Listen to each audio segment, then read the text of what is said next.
بسم اللہ الرحمن الرحیم۔ میرے محترم بھائیوں اور دوستوں، حکیم ترمذی کو اللہ تعالیٰ نے دین کا بھی حکیم بنایا تھا اور دنیا کی بھی حکمت دی تھی۔ ترمذ کے رہنے والے تھے۔ دریا آمو کے بالکل کنارے پر ان کا مزار تھا۔ آپ اپنے وقت کے بہت بڑے محدث بھی تھے اور طبیب بھی۔ اللہ تعالیٰ نے آپ کو حسن و جمال اتنا دیا تھا کہ دیکھ کر دل فریفتہ ہو جاتا تھا۔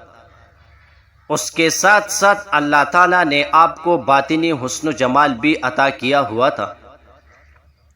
اللہ تعالیٰ نے ان کو اپنے علاقے میں بہت قبولیت عطا کر رکھی تھی۔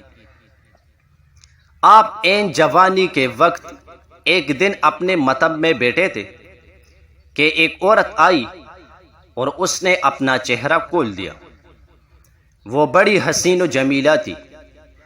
کہنے لگی کہ میں آپ پر فریفتہ ہوں، بڑی مدت سے موقع کی تلاش میں تھی، آج تنہائی ملی ہے، آپ میری خواہش پوری کریں۔ آپ کے دل پر اللہ کا خوف غالب ہوا اور رو پڑے۔ آپ اس انداز سے روئے کہ وہ عورت نادم ہو کر واپس چلی گئی۔ وقت گزر گیا اور آپ اس بات کو بھول گئے۔ جب آپ کے بال سفید ہو گئے اور کام بھی چھوڑ دیا تو ایک مرتبہ آپ مصلی پر بیٹھے تھے۔ ایسے ہی آپ کے دل میں خیال آیا کہ فلاں وقت جوانی میں ایک عورت نے اپنی خواہش کا اظہار کیا تھا۔ اس وقت اگر میں گناہ کر بھی لیتا تو آج میں توبہ کر لیتا۔ لیکن جیسے ہی دل میں یہ خیال گزرا تو رونے بیٹھ گئے۔ کہنے لگے، اے رب کریم، جوانی میں تو یہ حالت تھی کہ میں گناہ کا نام سن کر اتنا رویا کہ میرے رونے سے وہ عورت نادم ہو کر واپس چلی گئی تھی۔ اب میرے بال سفید ہو گئے تو کیا میرا دل سیاہ ہو گیا؟ اے اللہ، میں تیرے سامنے کیسے پیش ہوں گا؟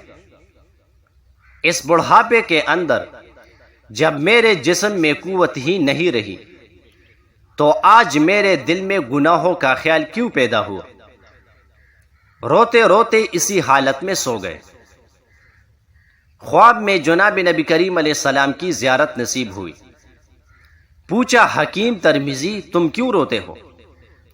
عرض کیا، میرے محبوب، جب جوانی کا وقت تھا، جب شہوت کا دور تھا، جب قوت کا زمانہ تھا، جب اندھے پن کا وقت تھا، اس وقت تو خشیت کا یہ عالم تھا کہ گناہ کی بات سن کر میں اتنا رویا کہ وہ عورت نادم ہو کر چلی گئی۔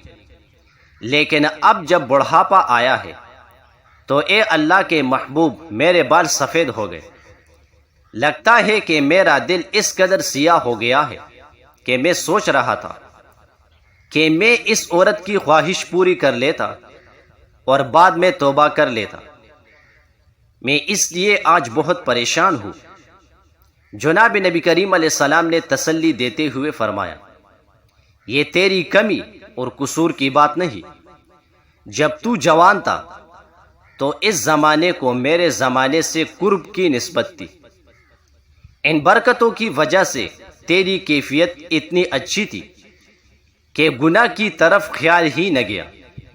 اب تیرا بڑھاپا آ گیا ہے تو میرے زمانے سے دوری ہو گئی ہے، اس لیے اب دل میں گناہ کا وسوسہ پیدا ہو گیا تھا۔